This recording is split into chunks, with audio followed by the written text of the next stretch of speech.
श्री गिरिराज जी की परिक्रमा ब्रज मथुरा में आस्था का सैलाब, नाना प्रकार के यात्री, सब कुछ ऐसा लग रहा है जैसे मनुष्य जाति सबसे ज़्यादा ईश्वर को, अध्यात्म को लेकर, अध्यात्म को जानने की इच्छा में, शांति की इच्छा में कैसे प्राप्त हो, वो क्या करें जिससे उनको जीवन में सफलता, शांति और कष्टों से मुक्ति प्राप्त हो। ऐसा लग रहा है हो क्यों ना, क्यों एक यही मनुष्य योनि ही ऐसी है जिसमें भोगों से अलग, भूख से अलग, दुख से अलग, सुख से अलग कुछ सोचने की प्रवृत्ति होती है।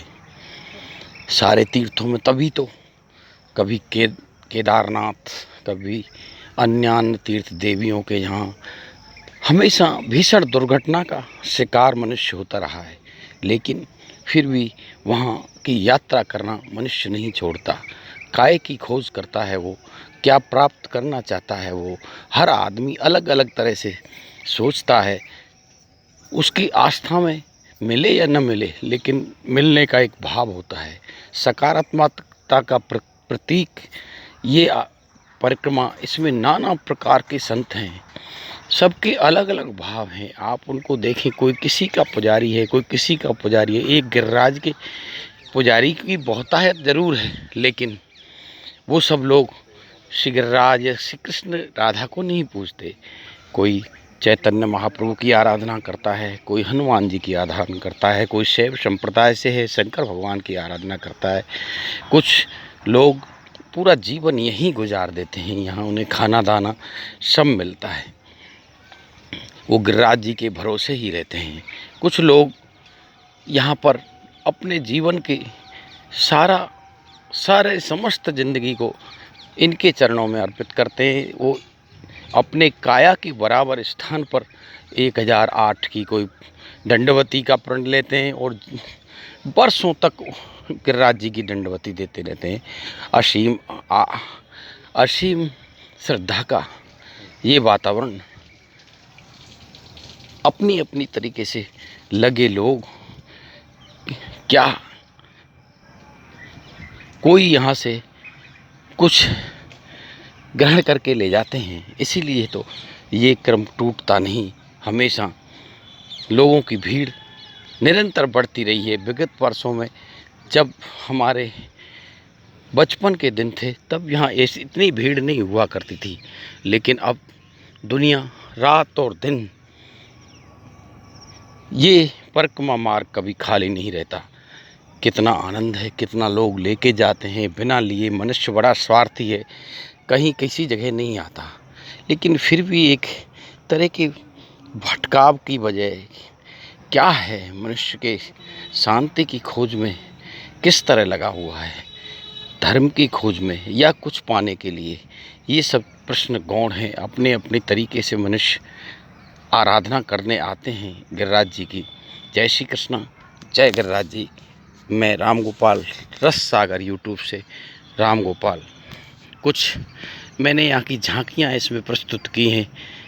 गिरिराज जी का विशेषता अगर नहीं देखनी हो, बड़ी परिक्रमा मार्ग में आन्होर का मार्ग, अंदर की परिक्रमा जिसमें गिरिराज जी के भी साक्षात दर्शन और प्रकृति का आनंदित वातावरण का आनंद ले सकते हो। अगर आप गोवर्धन आते हैं, गिरिराज जी की परिक्रमा करते हैं, तो आप अंदर की परिक्रमा में उतरें और उसी में आनंद लें। वो आपको ईश्वर के साक्षात्कार का, प्रकृति के साक्षात्कार का, गिरिराज जी के साक्षात्कार का मार्ग उपलब्ध करवाएगा।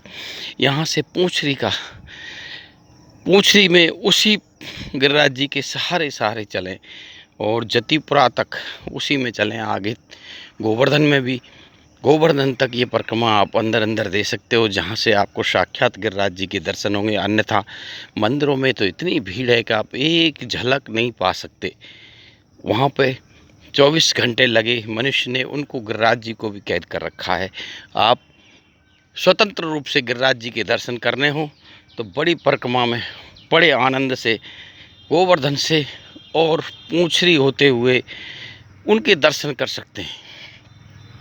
आनंद से आनंद सराबोर हो सकते हैं, उनकी भक्ति कर सकते हैं, जो कुछ स्वयं रूप से उनकी पूजा कर सकते हैं। अन्यथा मिलावटी वस्तुओं से का मिला हुआ दूध या पानी चढ़ाना और ये सब चीज़ें मनुष्य के व्यक्तिगत उस पर निर्भर करती है। ये कहाँ तक सत्य है, क्या है, ये श्रद्धा का विषय है। वो कहते हैं भगवान तो तृण पात्र से भी आनंदित प्रफुल्लित हो जाते हैं, कि उन्हें न तो किसी भूख लगती है न प्यास लगती है। वो संसार को देने वाले हैं, वो लेने की उनकी कोई इच्छा नहीं रहती। लेकिन मनुष्य अपनी साकार करती अपनी इच्छाओं के साकार करके लिए कई लोग, कथावाचक लोग, उनको कहते हैं कि जब तक तुम दोगे नहीं भगवान को, 1 पैसा दोगे तो 1000 पैसा मिलेगा। नई तरह की भावना मनुष्य में भरी जाती हैं। महिलाओं का एक अलग और सैलाब है, वो गिरिराज जी को लेके गोपाल जी को अपनी पालकी में बिठाई परिक्रमा देती हैं। ये नया ही फैशन अभी विगत कुछ वर्षों में उभरा है। संसार अद्वितीय है, संसार अनंत है। उसी प्रकार जिस प्रकार ब्रह्म अनंत है, ब्रह्म के विचार भी अनंत हैं। यहाँ किसी को एक मार्ग पर नहीं ढाला जा सकता। इसी प्रकार इसीलिए तो मनुष्य नाना पंथों से उनकी खोज करता रहा है। लेकिन ये मनुष्य की व्यग्रता कि वो भौतिक साधनों के लिए आता है यहाँ, या अध्यात्म की खोज करता है, या शांति की खोज, किस तरह से उसकी धारणा गिरिराज जी आने की है, ये अपने आप में स्वयं के लिए ही प्रश्नवाचक है। आने का कोई सकारात्मक प्रयोजन हो, भगवान को किस तरह से ढूंढना चाहते हैं, निस्वार्थ मांगने से तो मेरी समझ में कुछ मिलता नहीं। कर्म की ही श्रेष्ठ है, गीता इसी को तो कहती है, कृष्ण इसी को तो कहते हैं, गिरिराज जी इसी को ही तो कहते हैं। जय श्री कृष्णा, जय गिरिराज जी। राम गोपाल रस सागर यूट्यूब से मैं राम गोपाल।